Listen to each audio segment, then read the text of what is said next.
My envious sister's face when she found out I built a $2 million business turned pale white at her own birthday party when her husband asked what I did for work, and I handed him my business card. For 5 years, she told her in-laws I was between jobs and struggling with direction, while I quietly built my skincare brand from my garage in Phoenix. Her mother-in-law immediately Googled my company, saw the revenue numbers in a recent interview, and said, "Why didn't you tell us your sister was so successful?" The crystal champagne flute in Catherine's hand trembled. 30 guests packed into her pristine Scottsdale dining room went silent. Christopher held my matte black business card between his fingers, the embossed gold lettering catching the chandelier light. Caitlin Reed, founder and CEO, Desert Bloom Skincare. Emily's manicured finger scrolled rapidly across her phone screen, her eyes widening with each swipe. $2.3 million in revenue last quarter, she read aloud, her voice cutting through the silence like a knife. Featured in Vogue, Harper's Bazaar, and... Catherine, your sister supplies products to Sephora? I took a slow sip of my champagne, watching my sister's carefully applied makeup fail to hide the rage flooding her cheeks.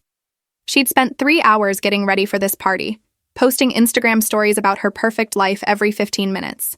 The Cartier bracelet Christopher bought her gleamed on her wrist as she set down her glass with enough force to chip the rim. "I didn't realize we were talking about work tonight," Catherine said, her smile so tight it looked painful. "This is supposed to be about celebrating me."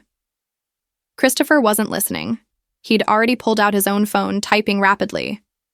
"Caitlin, this is incredible. We've been asking Catherine about you for years, and she always said you were figuring things out." 5 years. 5 years of family dinners where Catherine would pat my hand with fake sympathy whenever her in-laws asked about my life. 5 years of her sighing dramatically and saying things like, "Caitlin's going through a transitional phase," or "She's very creative but hasn't found her path yet." 5 years of watching her collect their pity and approval while positioning herself as the successful, stable daughter who had her life together. What she didn't know was that I'd stopped correcting her lies 3 years ago for a very specific reason. "Actually," I said, setting my glass down on the marble countertop, "Catherine's been incredibly supportive. She's given me so much material to work with." Emily looked up from her phone, confusion crossing her face. "Material?" "For my brand story," I smiled. "Every successful company needs an origin narrative. Mine is about overcoming doubt and building something from nothing while people underestimated me." I turned to look directly at Catherine. The press absolutely loves it. Just last month, Forbes called me the entrepreneur who succeeded in silence. The color drained from Catherine's face completely. She understood before anyone else did. Every dismissive comment, every pitying look she'd given me in front of her in-laws, every time she'd positioned herself as superior, I'd documented it. Not obviously, not in a way anyone would notice, but I'd kept every text message where she'd advised me to get a real job, every voice message where she'd suggested I was wasting my time, every email where she'd tried to convince our parents I needed professional help for my unrealistic dreams. Christopher's phone buzzed, then Gregory's, then Alexandra's. Then half the room pulled out their devices as notifications lit up screens like dominoes falling. Catherine had posted about her party on social media, tagging everyone. But now people were finding my company's Instagram instead, with its 400,000 followers and celebrity endorsements. They were finding the Forbes article, the TechCrunch feature, the podcast interview where I'd talked about family members who bet against you becoming your greatest motivation. "I need some air," Catherine said, her voice cracking. She turned toward the French doors leading to her backyard, but Emily caught her arm. "Wait," Emily said slowly, pieces clicking together in her mind. "You told us Caitlin was living with your parents. You said she couldn't afford her own place." "I moved out of my garage workspace into a 4-bedroom house in Paradise Valley 18 months ago," I said calmly. "Catherine knows this. She's driven past it several times." The silence that fell over the room felt different now, heavier. People weren't just surprised. They were reassessing everything Catherine had told them. Emily looked at her daughter-in-law with something colder than disappointment. Betrayal, maybe, or recognition that she'd been played. Charles, Christopher's father, cleared his throat. I offered to invest in your ideas multiple times, Caitlin. Catherine always said you weren't ready, that you needed to mature first. Did she? It wasn't a question. Catherine's hands were shaking now. Can we please not do this at my birthday party? But this is the perfect time, I said, pulling out my phone. See, I've been waiting for the right moment. The moment when all of your people, the ones you've been performing for, the ones whose approval you've been collecting like trophies, could see the truth at once. I pulled up a screenshot. Remember when you told Emily and Charles that I'd asked to borrow money for rent last Christmas? I've never asked you for money. Ever. But I do have the text messages you sent me that week, asking if I could loan you $15,000 because you'd overspent on renovations and didn't want Christopher to know. Jasmine, Catherine's best friend, gasped. Matthew and Thomas, Christopher's brothers, exchanged loaded glances. The performance was crumbling in real time. This is ridiculous, Catherine said, her voice rising. You're twisting everything. I was protecting you. You were struggling, and I didn't want people to judge you. Protecting me, I repeated softly. Is that what you call it? I turned to Emily. Did you know that 3 venture capital firms reached out to me through connections at your golf club? Catherine intercepted every single message before they reached me. She told them I wasn't serious enough about business yet. Emily's expression went from confusion to fury in seconds. You did what? I have the email chains, I continued. I recovered them from an old server. One of those firms was looking to invest in exactly what I was building. They would have accelerated my timeline by 2 years. But Catherine told them I was going through personal issues and to check back later. They invested in my competitor instead. Christopher looked at his wife like he'd never seen her before. Catherine, please tell me this isn't true. But Catherine's face had gone from pale to splotchy red. Tears were forming, but they weren't sad tears. They were angry, cornered animal tears. You had everything handed to you? She hissed at me, loud enough now that everyone heard. You were always the pretty one, the smart one, the one everyone believed in. For once, I wanted to be the successful sister. For once, I wanted Mom and Dad to be proud of me instead of asking about your latest project. The truth, finally. Raw and ugly and exactly what I'd been waiting for her to say in front of witnesses. So you sabotaged me, I said quietly. For 5 years, you actively worked to make me fail because you couldn't stand the idea that I might succeed. Alexandra moved toward the door. So did Thomas. The party was disintegrating. Christopher stood frozen, business card still in his hand, looking between his wife and me like he was watching a stranger. Emily took a step closer to me, her voice low. How long have you known about all of this? Long enough to make sure I didn't need anything from anyone here when the truth came out, I said. Long enough to build something so successful that when this moment came, it wouldn't just embarrass her. It would demolish every lie she's built her image on. Catherine's tears were flowing now, mascara tracking down her cheeks. You planned this. You deliberately waited until my party. I waited until the moment would hurt most, I agreed.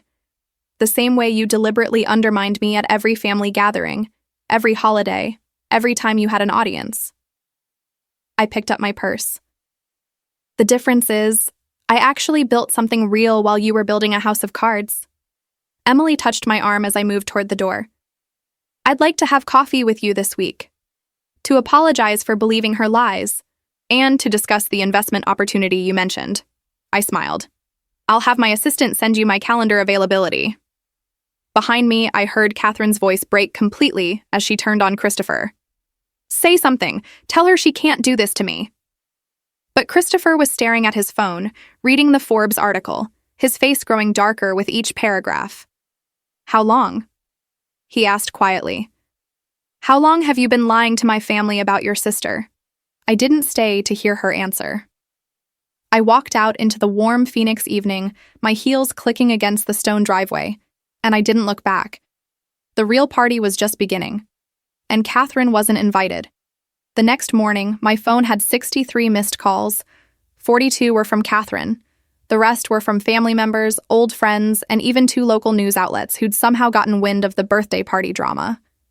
I ignored all of them while I sat in my home office, sunlight streaming through floor-to-ceiling windows that overlooked Camelback Mountain, responding to emails from retailers who wanted to expand their Desert Bloom orders.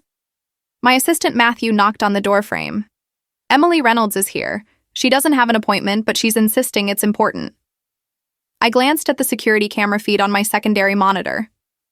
Christopher's mother stood in my lobby, designer handbag clutched in both hands, looking nothing like the composed woman from the party. Her eyes were red. "Send her up." Emily entered my office like she was walking into a confessional. "I couldn't sleep last night," she said before I could offer her a seat. "I kept thinking about every conversation we've had about you over the past 5 years. Every time Catherine painted you as directionless, every time she sighed when your name came up. I believed her completely." "Most people did," I said, gesturing to the chair across from my desk. "She's very convincing." Emily sat, but her posture remained rigid. "Christopher asked for a separation this morning. He moved into our guest house. He says he can't trust anything she's told him now." She paused. "The entire family group chat has been going since 3 a.m. Gregory found more inconsistencies. Catherine told us you'd dropped out of college. Alexandra discovered you graduated summa cum laude from ASU with a degree in biochemistry." I didn't respond, just waited. "She told us you'd been fired from multiple jobs for unreliability. Charles called your references from your old pharmaceutical position. They said you left voluntarily to pursue entrepreneurship and offered you a retention bonus to stay." Emily's voice cracked. "My daughter-in-law has spent 5 years systematically destroying your reputation to people who could have helped you, and I facilitated it by never questioning her." "Why are you here?" I asked directly. Emily opened her handbag and pulled out a checkbook. "Because I want to make this right. Charles and I have connections throughout Phoenix and Scottsdale. We know investors, retail executives, marketing firms. We want to help you expand Desert Bloom. Consider it both an apology and a business opportunity." I leaned back in my chair, studying her. What does Catherine think about this? "I haven't spoken to her since last night." Emily's jaw tightened. "And I won't be speaking to her until she provides a full accounting of every lie she's told about you. Christopher is demanding the same. She's alone in that house right now, and I suspect she's realizing exactly how much damage she's done." My phone buzzed. Another call from Catherine. I declined it and watched Emily's eyes track the movement. "She's called me 87 times, Emily said quietly. "I've answered once. She screamed at me for choosing you over her, then hung up when I asked her to explain the venture capital emails." Perfect. The isolation was already beginning. "I'll consider your offer," I said. "Have Charles send over specifics of what connections you're proposing and what you'd expect in return." Emily stood, relief washing over her features. "Thank you. And Caitlin? I'm genuinely sorry. You deserved better from all of us." After she left, I pulled up the security footage I'd installed in my garage workspace 3 years ago. The footage I'd never mentioned to anyone. The footage that showed Catherine letting herself in with the spare key I'd given her for emergencies, photographing my product formulations, and forwarding them to someone on her phone. I'd discovered it accidentally when reviewing footage after a break-in scare in the neighborhood. That's when I'd changed all my locks, moved my operations to a more secure location, and started documenting everything. I'd kept this evidence separate. Waiting. Matthew appeared in my doorway again. "Your 2 o'clock is here. Thomas Reynolds. He says he's Christopher's brother and wants to discuss investment opportunities." I smiled. "Send him in." By 5 p.m., I'd met with 3 members of the Reynolds family, each offering resources, connections, and investments. Each one apologizing for believing Catherine's lies. Each one desperate to distance themselves from her public humiliation. The family that Catherine had worked so hard to impress was now courting her estranged sister, and she was locked out in the cold. My parents called that evening. Mom was crying before I answered. "Catherine showed up here 3 hours ago," she said. "She's in her old bedroom, hysterical. She says you destroyed her marriage and turned her in-laws against her at her own birthday party. She says you ambushed her." "Did she mention the 5 years of lies?" I asked calmly. Dad took the phone. "We know about some of it. Emily called us this afternoon and walked us through what she's discovered. Caitlin, we had no idea Catherine was doing this. We thought you two had just grown apart. She told you I was struggling financially, I said. She told you I needed help getting my life together. You believed her. Silence. Then Mom's voice again, distant like Dad had put them on speaker. We should have checked with you directly. We should have asked more questions. Yes, I agreed. You should have. Are you going to talk to her? Mom asked. She's asking to see you. She says she'll apologize if you just come over. I looked out my window at the lights of Phoenix spreading below. No. Caitlin. She's your sister. She sabotaged my business relationships for 5 years. She intercepted communications that could have accelerated my success. She systematically lied to people who could have invested in my company. She did all of this deliberately because she was jealous. My voice remained level. I'm not interested in an apology. I'm interested in watching her experience consequences. Dad cleared his throat. That seems harsh. Does it? I opened my laptop. I'm sending you an email chain. Read it. Then tell me if consequences seem harsh. I forwarded them the recovered messages where Catherine had contacted my competitor after intercepting the VC firm's interest, suggesting they pitch the investors instead. Where she'd provided them with details about my product timeline and pricing strategy. Where she'd actively worked to ensure someone else succeeded while I failed. 20 minutes later, Mom called back. She wasn't crying anymore. Oh my God. Now you understand, I said. What are you going to do? Dad asked. What I should have done 3 years ago when I first discovered what she was doing. I closed my laptop. I'm going to make sure everyone knows exactly who Catherine is, and I'm going to make sure she can never do this to anyone else. That night, I received a text from an unknown number. It was a photo of Catherine's Instagram story, a lengthy post about toxic family members, and betrayal, and jealous sisters who can't stand to see others happy. The comments were already turning against her. People who'd been at the party were politely correcting her narrative. Christopher had commented a single sentence. You're still lying. I didn't respond to her post. I didn't need to. I simply uploaded a video to my company's social media accounts. A professional, polished video where I discussed the challenges of building a business when people close to you work against you instead of supporting you. I talked about intercepted opportunities, deliberate sabotage, and the importance of documenting everything. I never mentioned Catherine by name. I didn't have to. Within 3 hours, the video had 200,000 views. By morning, it would be viral. And everyone who knew both of us would know exactly who I was talking about. The real revenge wasn't the public humiliation at her party. That was just the opening move. The real revenge was watching her realize that while she'd spent 5 years trying to tear me down, I'd spent those same 5 years building something so successful, so legitimate, so documented that when I finally revealed her betrayal, no one would believe another word she said. She'd destroyed her own credibility by lying so thoroughly that even the truth from her mouth would sound like manipulation. Christopher filed for divorce 6 days after the birthday party. The paperwork cited irreconcilable differences and breach of trust. Catherine called me 30 times that day alone. I didn't answer. I was in a meeting with Charles and Emily, discussing a joint venture that would expand Desert Bloom into luxury hotel spas across the Southwest. This partnership will triple your revenue, Charles said, sliding a contract across the conference table. We have relationships with every major resort from Sedona to Santa Fe. Your products are exactly what they're looking for. Emily added, we'll leverage our social connections for launch events. The publicity alone will be worth millions. I reviewed the terms. They were more than fair. They were generous. The Reynolds family was bending over backward to prove they'd chosen the right sister. There's one condition, I said, setting down my pen. Charles and Emily exchanged glances. Name it. Catherine can never benefit from this partnership in any way. If she and Christopher reconcile, if she tries to claim any connection to these ventures, the deal is void. I looked at them directly. I need to know that helping me isn't somehow a backdoor to helping her. Christopher won't reconcile, Emily said firmly.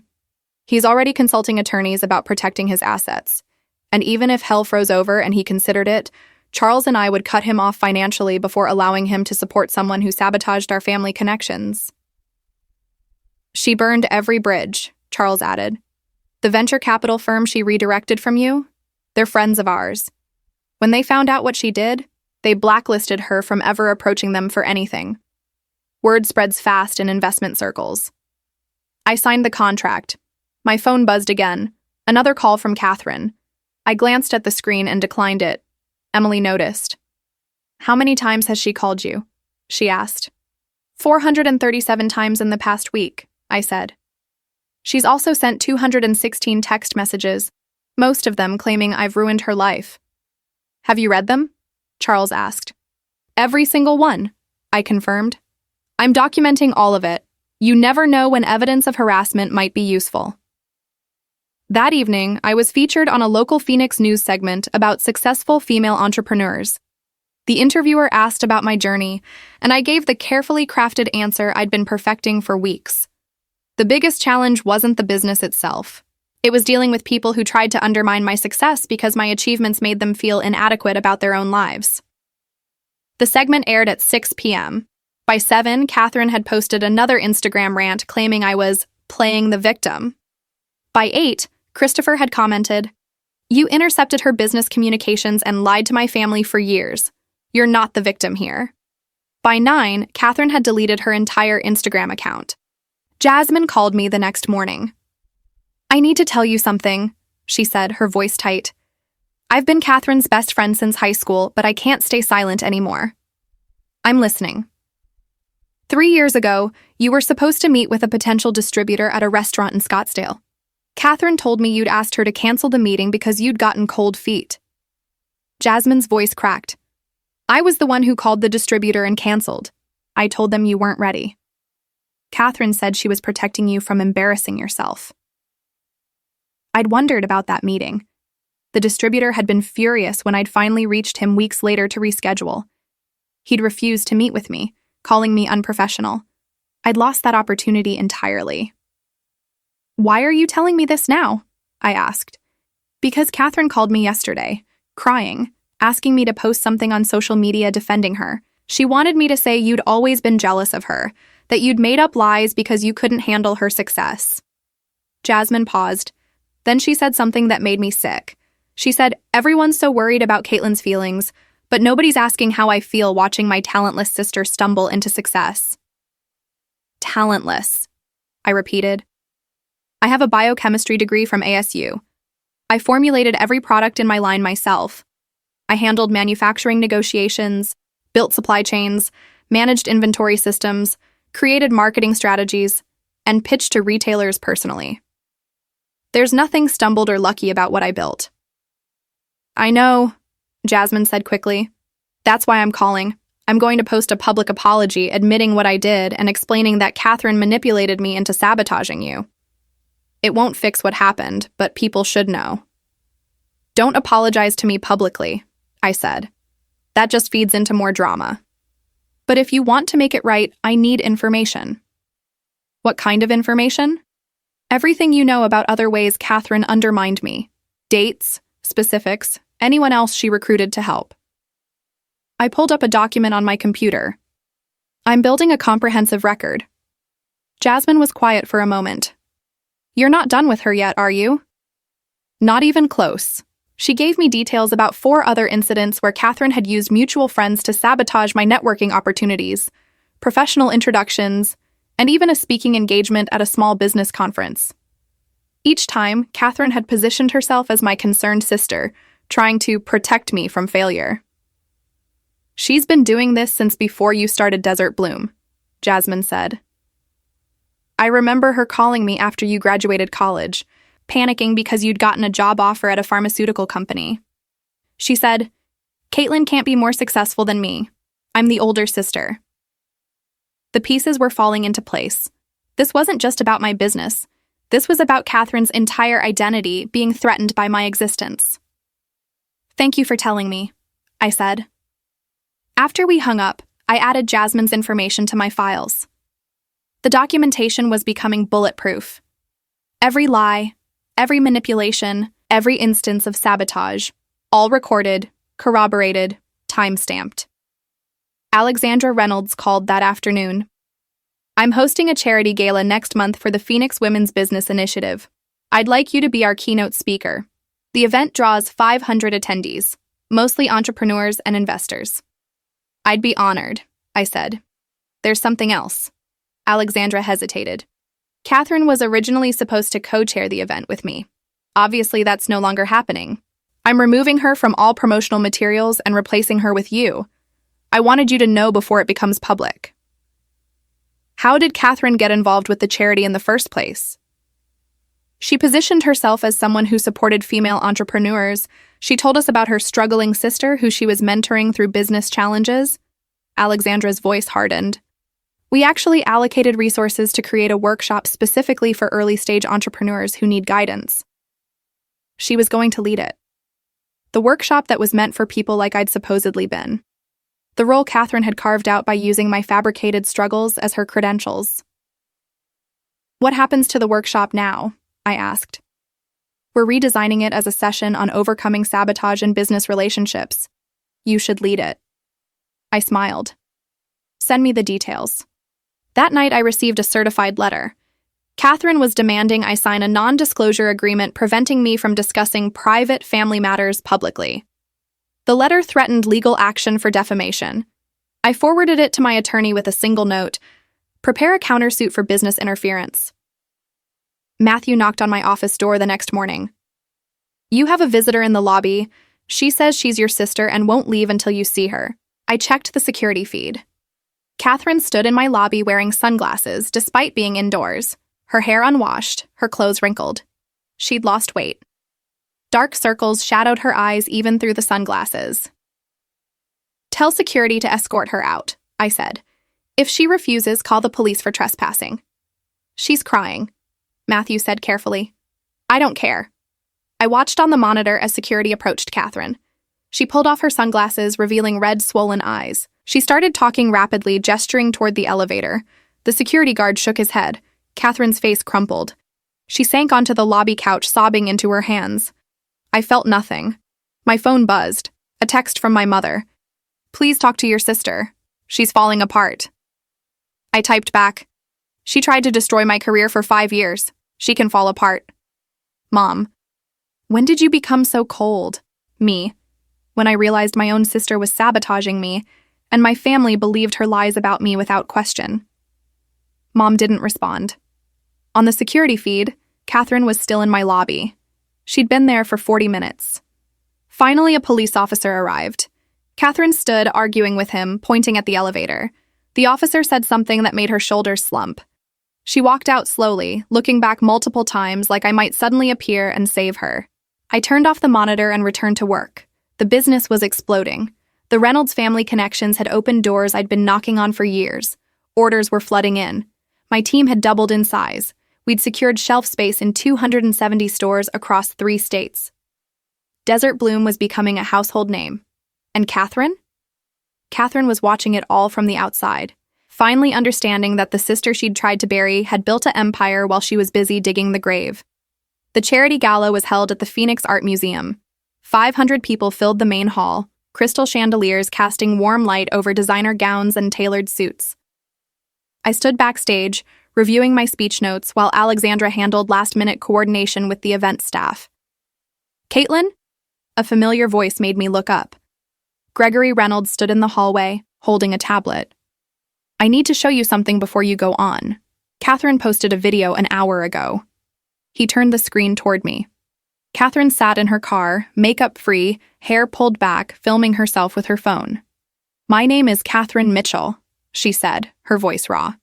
5 years ago, I made the worst decision of my life. I sabotaged my sister's business because I was jealous of her talent. I lied to my family, intercepted her opportunities, and actively worked to make her fail. I'm posting this because I can't live with the guilt anymore. Caitlin, if you're watching this, I'm sorry. I don't expect forgiveness.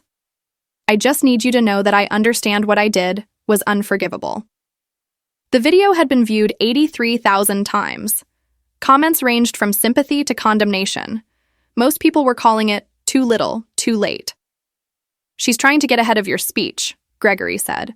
She knows you're speaking tonight and figures a public confession will make her look redeemable. I studied the video. Catherine's tears looked real. Her remorse seemed genuine. But I'd seen her perform before. She'd spent 5 years convincing everyone she was the caring older sister trying to help her struggling younger sibling. She was good at playing roles. "This changes nothing," I said, handing back the tablet. "Agreed," Gregory said. "But you should know, she's outside, in the parking lot. She's been sitting there for 2 hours, waiting to see if you'll talk to her after your speech. She'll be waiting a long time." The event coordinator appeared. "Miss Reed, you're on in 5 minutes." I walked to the stage entrance. Through the curtain gap, I could see the crowd. Emily and Charles sat in the front row. Thomas and Alexandra flanked them. Christopher was there too, sitting alone, his wedding ring conspicuously absent. Jasmine had come with her new boyfriend. Matthew was somewhere in the audience recording the speech for company archives. All these people who'd believed Catherine's lies now filled seats to hear me speak. The irony was delicious. Alexandra took the stage to introduce me. Tonight's keynote speaker built a multi-million-dollar company from her garage while facing challenges most of us can't imagine. She overcame not just market obstacles, but personal betrayal from someone who should have been her biggest supporter. Her story isn't just about business success. It's about resilience, documentation, and the importance of trusting yourself when everyone else doubts you. Please welcome Caitlin Reed, founder and CEO of Desert Bloom Skincare. The applause was thunderous. I walked onto the stage, my heels clicking against polished wood. The spotlight was hot on my face. 500 people waited to hear my story. I began with the truth. 5 years ago, I was working in a pharmaceutical lab, formulating skincare products in my spare time. I had a degree in biochemistry, a business plan, and a vision. What I didn't have was support from the person I trusted most. I paused, letting the silence build. My older sister spent 5 years telling anyone who would listen that I was directionless, struggling, and unreliable. She intercepted my business communications. She sabotaged my networking opportunities. She convinced investors I wasn't ready for funding. She did all of this systematically, deliberately, because my potential success threatened her identity as the accomplished older sibling. The audience was completely silent. I could see people leaning forward in their seats. I discovered what she was doing 3 years ago. I found evidence of her sabotage, her lies, her active campaign to destroy my professional reputation. And I made a choice. I smiled slightly. I didn't confront her. I didn't tell anyone. Instead, I documented everything.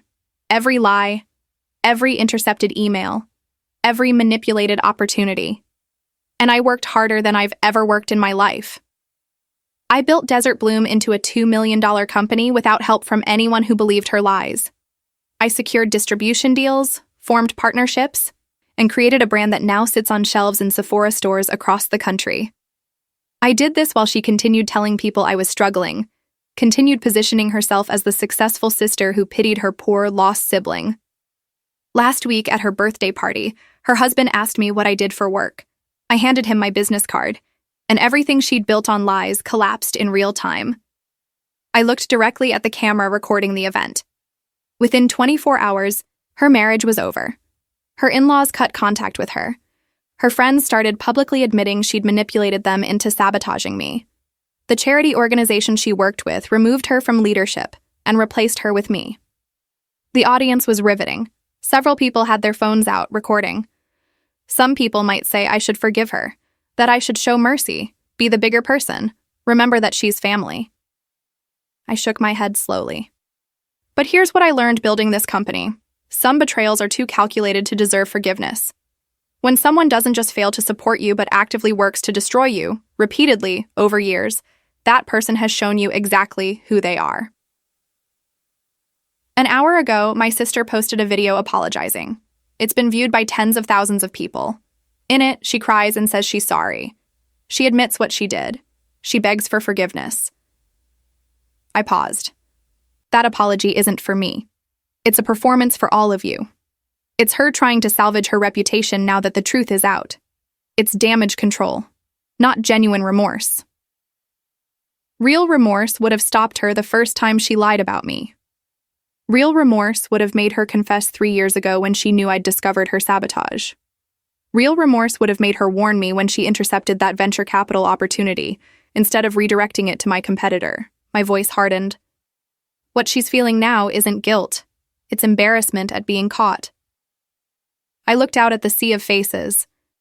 I'm sharing this story not for sympathy, but as a lesson. Document everything. Trust your instincts when someone's actions don't match their words. Build your success so solidly that when the truth finally comes out, you're standing on unshakable ground while those who betrayed you scramble for footing. And most importantly, you don't owe forgiveness to people who spent years trying to destroy you. You owe yourself the victory of succeeding despite them. The applause started before I finished my last sentence. It built into a standing ovation that lasted 3 minutes. Emily had tears streaming down her face. Christopher was nodding slowly, his jaw tight. Alexandra was smiling with fierce approval. I stood center stage, accepting the recognition, knowing that somewhere in the parking lot, Catherine was watching a live stream on her phone, witnessing her final humiliation play out in front of 500 influential people who would never see her the same way again. After the speech, I was swarmed by attendees wanting to introduce themselves, exchange business cards, or share their own stories of overcoming sabotage. A venture capitalist pulled me aside to discuss expansion funding. A marketing executive from New York invited me to speak at a conference in Manhattan. 3 journalists requested interviews. I was in the center of the crowd when my phone buzzed. A text from Catherine. "I'm outside, please. 5 minutes. I need to explain." I deleted the message without responding. Matthew appeared at my elbow. "Catherine's in the parking lot. Security says she's been there for 4 hours. The event's ending soon. People are going to see her when they leave." "Good," I said. "Let them see exactly how desperate she is." When the event ended and attendees started flowing toward the exit, I walked out through the front entrance with Emily and Charles on either side of me. The parking lot was well lit, filled with expensive cars and people still discussing my speech in animated groups. Catherine stood beside her car, mascara smeared, holding her phone like a lifeline. When she saw me, she started walking over. Fast. "Caitlin, please." "Don't," I said sharply. Several people turned to watch. Catherine froze 5 feet away.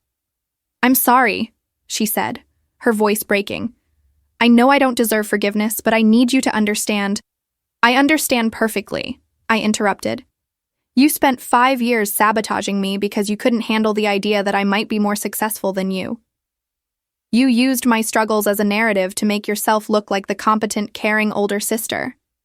You intercepted opportunities that could have changed my timeline. You lied to investors, to our family, to your in-laws. You did all of this deliberately and repeatedly." Catherine's face crumpled. "I was wrong. I know I was wrong.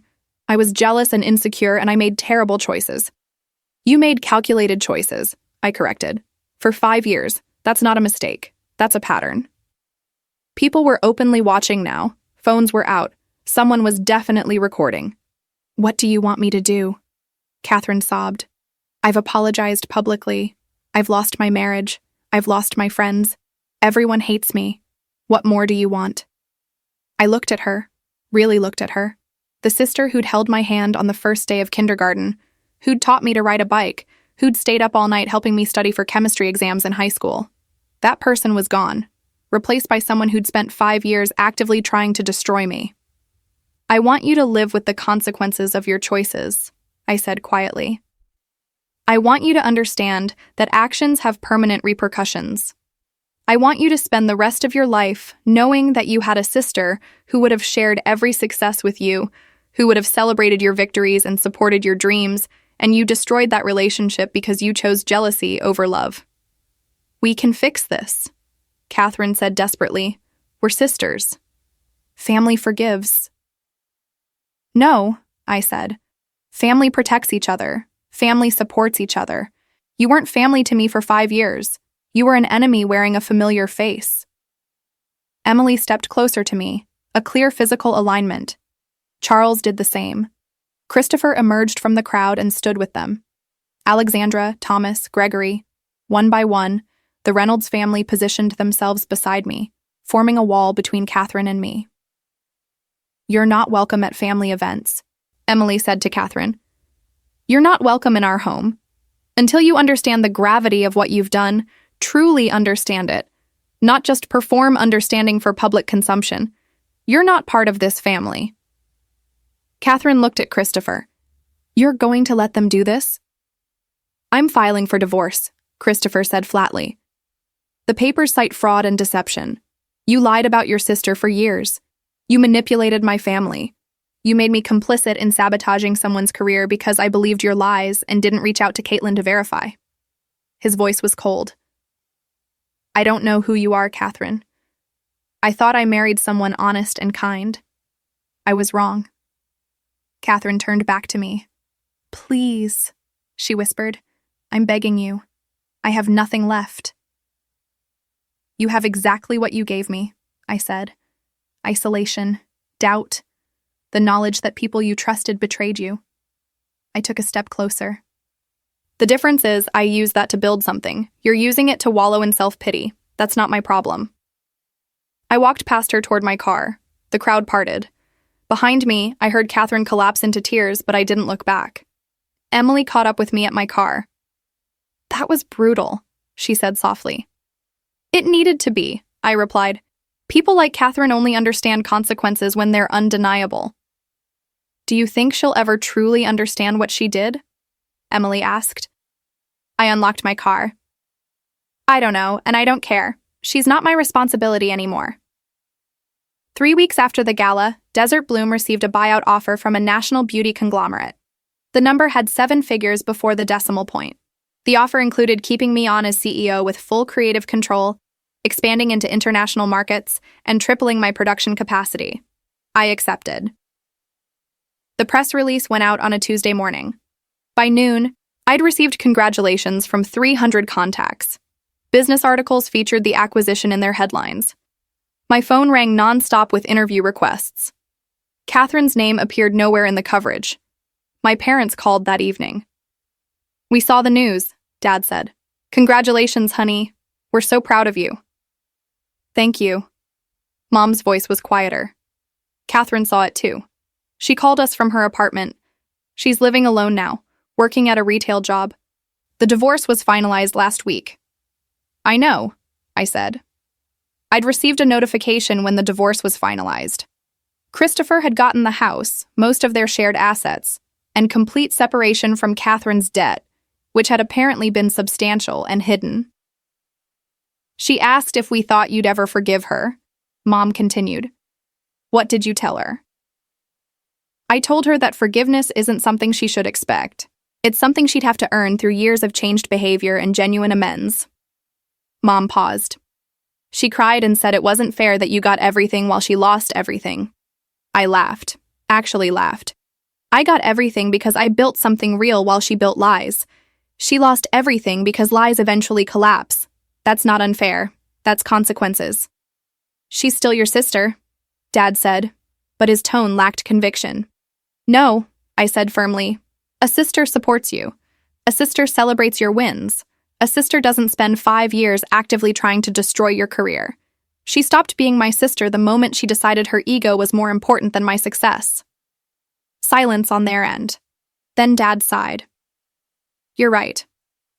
I think we've been in denial about how bad this really was. She sabotaged me for half a decade, I said. She caused me to lose opportunities worth millions. She damaged my professional relationships and nearly derailed my entire trajectory. If she were anyone other than family, she'd be facing lawsuits. Are you going to sue her? Mom asked nervously. No, I said. The best revenge isn't legal action. It's success so complete that she has to watch me thrive while she struggles with the consequences of her choices. After we hung up, I pulled up Catherine's Facebook profile. She'd deleted most of her photos, all the ones from her perfect life with Christopher, her charity work, her carefully curated image as the successful older sister. What remained were posts from years ago, before she'd started sabotaging me. Her most recent post was from 3 days ago. Sometimes you don't realize what you've lost until it's permanently gone. I destroyed the most important relationship in my life because I let jealousy and insecurity control my actions. There's no coming back from that. All I can do is live with who I've become and try to be better, even though I'll never have the chance to show the person I hurt most. The post had 7 likes and 2 comments. One was from Jasmine. Change isn't just about words. It's about consistent action over time. The other was from our mother. I love you, honey. No one had mentioned my name. No one needed to. Everyone who read it knew exactly who she was talking about. I closed the browser and returned to reviewing expansion plans for Desert Bloom's international launch.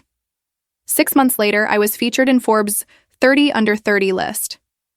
The article detailed my journey from garage workspace to multi-million-dollar acquisition, highlighting how I'd built success despite significant personal obstacles and betrayal from close family members. The interviewer had asked if I'd reconciled with my sister. I'd said, no, and I don't plan to. Some relationships aren't worth salvaging. I've moved forward, and she'll have to do the same without me. The quote went viral on social media.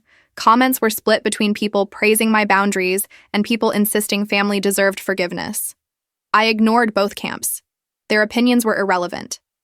What mattered was this. I was sitting in my new corner office in downtown Phoenix, overlooking the city where I'd built my empire, planning the expansion that would take Desert Bloom global. I had a team of 60 employees, distribution in 12 countries, and partnerships with luxury retailers on 3 continents. Catherine was working retail, living in a 1-bedroom apartment, and dealing with the long-term consequences of 5 years of sabotage. The victory wasn't just in my success. It was in the contrast. That evening, I attended a fundraiser at the Arizona Biltmore. The ballroom glittered with Phoenix's elite, investors, entrepreneurs, politicians, celebrities. I wore a custom gown and carried a clutch worth more than Catherine's monthly rent. Emily Reynolds approached me near the champagne fountain. "Caitlin, I want you to meet someone." She gestured to a silver-haired woman in elegant black. "This is Senator Patricia Morrison. Senator, this is Caitlin Reed, the entrepreneur I was telling you about." The senator extended her hand. "I've been following your story. Remarkable what you've built. I'm chairing a committee on small business development and women's entrepreneurship. We could use your testimony about overcoming sabotage and building success against the odds." "I'd be honored," I said. As the senator and I discussed details, I saw Christopher across the room. He was with a new woman, a blonde attorney he'd started dating 3 months after his divorce was finalized. When he noticed me, he raised his glass in a subtle toast. I returned the gesture. We'd become friends in the aftermath of Catherine's exposure. He'd apologized profusely for believing her lies and had actually become one of Desert Bloom's private investors. "I owe you," he'd said during that conversation. "I was complicit in her deception. Let me make it right." The money had funded our international expansion. My phone buzzed. A text from Matthew. "Someone from the local news is asking if you'll comment on Catherine's latest social media post." I excused myself and checked my phone. Catherine had posted another public statement, this time on LinkedIn. "A year ago, I made choices that destroyed my career, my marriage, and my relationship with my sister. I'm sharing this because I want other people to learn from my mistakes. Jealousy will poison everything you touch. Sabotaging others will eventually destroy you. I lost everything because I couldn't be happy for someone else's success. Don't be me." The post had been shared 400 times. Comments ranged from supportive to condemning. Several people had tagged me. I texted Matthew back, "No comment. She's not relevant to my story anymore." Because that was the truth. Catherine had become a cautionary tale, a footnote in my success story. She was the antagonist who'd been defeated, the villain who'd gotten exactly what she deserved. She served no purpose in my narrative except to make my victory sweeter by contrast. I returned to the fundraiser, to conversations with people who mattered, to a life built on genuine success rather than borrowed credibility. Catherine could post confessions and apologies for the rest of her life. It wouldn't change anything. She'd made her choices. Now she'd live with them, and I'd live with mine, which included a multi-million-dollar company, global distribution, and the deep satisfaction of knowing that while she'd spent 5 years trying to bury me, I'd been building a mountain. She could apologize from the ground. I wasn't coming down. 2 years after the birthday party that changed everything, I stood in the Paris flagship store for Desert Bloom. The location was prime, just off the Champs-Élysées, all glass and white marble and elegant displays. European customers loved the American Southwest aesthetic, the clean formulations, The story of a woman who'd built an empire from nothing. Well, from garage. But nothing sounded better in press releases. My phone rang. My mother. I almost declined the call, but something made me answer. "Caitlin?" Mom's voice was thick. "I need to tell you something about your sister." "I don't want to hear." "She's in the hospital." Mom spoke quickly, like she knew I'd hang up. "She tried to hurt herself. She's stable now, but the doctors say she's been severely depressed for months. She's been getting therapy, but..." I felt nothing. No sympathy, no guilt, just a distant acknowledgement of information received. "Is she asking for me?" I asked. "No," Mom said quietly. "She told me specifically not to call you. She said she doesn't deserve to even speak your name. But I thought you should know." "Thank you for telling me," I said. "I hope she gets the help she needs." "You're not going to visit?" "No. Caitlin, she's suffering." "She sabotaged my career for 5 years," I interrupted. "She cost me opportunities, damaged my reputation, and actively worked to make me fail. Her suffering now is a direct result of her choices. I'm not responsible for fixing what she broke in herself." Mom was quiet. Then, "When did you become so hard?" "When I had to be," I said. "Some people mistake kindness for weakness. Catherine did. She thought I'd eventually forgive her because that's what soft, gentle Caitlin would do. But I'm not that person anymore. She made sure of that." "She's your sister." "She was my enemy," I corrected. "She chose that role. Now she lives with it." I ended the call and turned back to the store manager, who was waiting to discuss window display options. We talked about seasonal rotations and product placement while my sister lay in a hospital bed across the ocean, reaping what she'd sown. That night, alone in my hotel suite overlooking the Seine, I pulled out an old photo album I'd kept from childhood. Pictures of Catherine and me at the Grand Canyon, building sandcastles at the beach, Halloween costumes, Christmas mornings. She looked happy in those photos. So did I. I wondered when exactly she'd started hating my potential. Had it been when I got into ASU's biochemistry program? When I graduated with honors? When I got the pharmaceutical job? Or had it been simmering longer, a quiet resentment that finally found an outlet when I started Desert Bloom? It didn't matter anymore. I closed the album and put it back in my suitcase.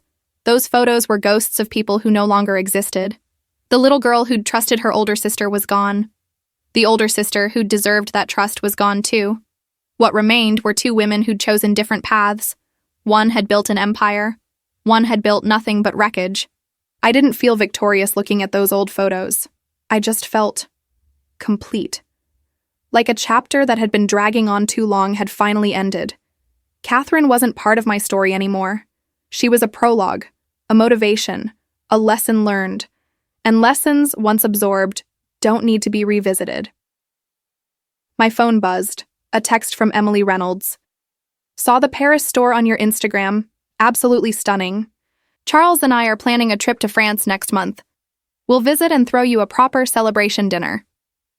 I smiled and responded with dates that would work. This was my family now. The people who'd chosen to stand beside me after learning the truth.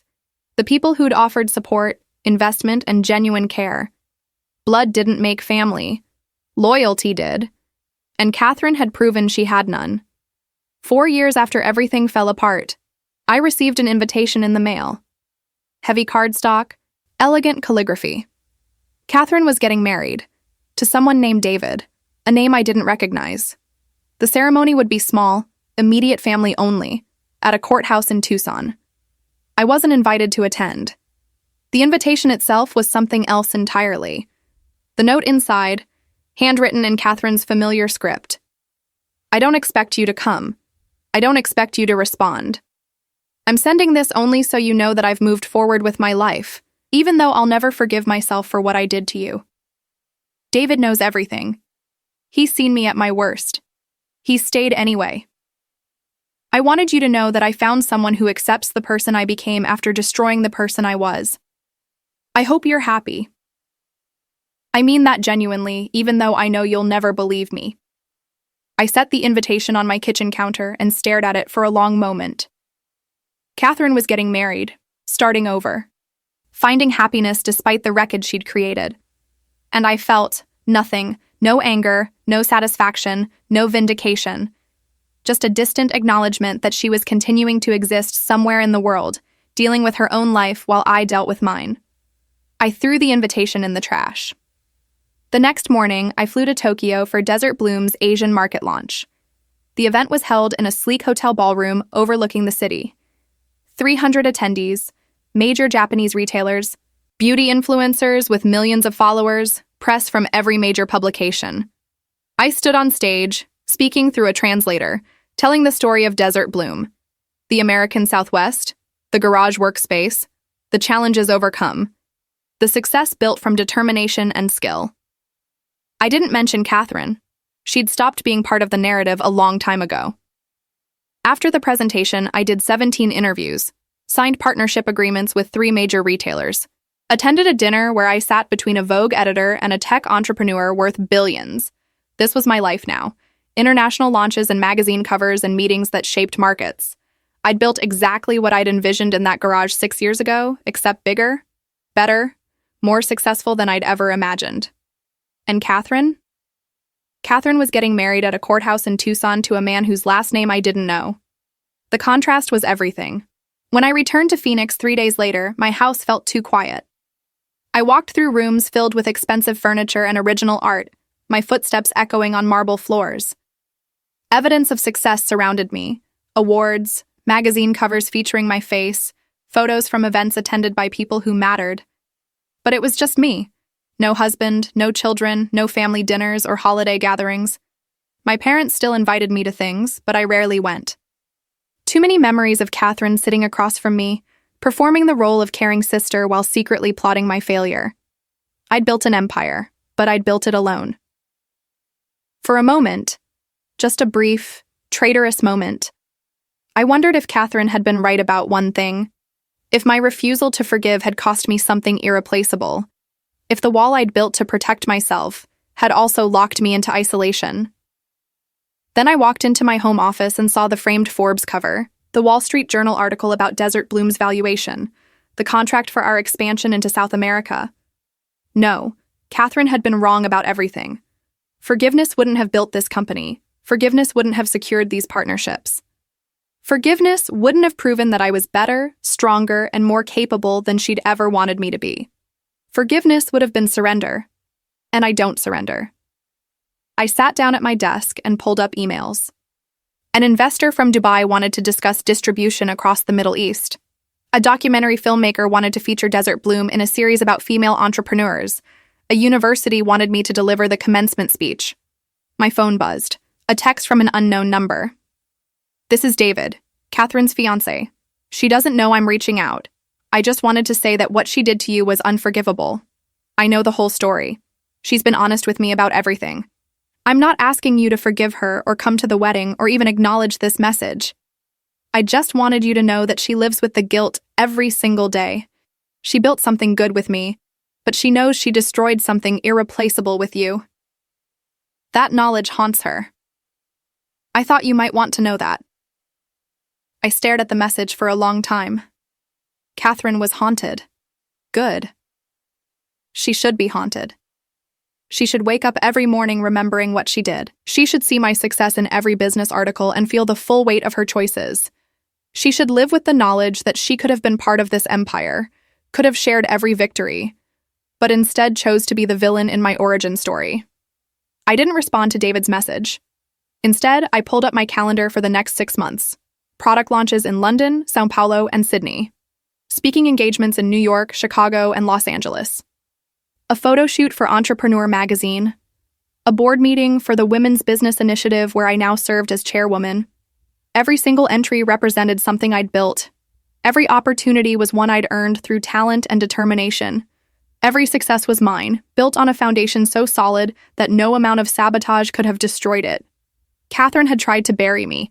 Instead, she'd given me the motivation to become unstoppable. That wasn't forgiveness. That wasn't reconciliation. That wasn't healing. That was victory. Complete, total, permanent victory. and victory was enough.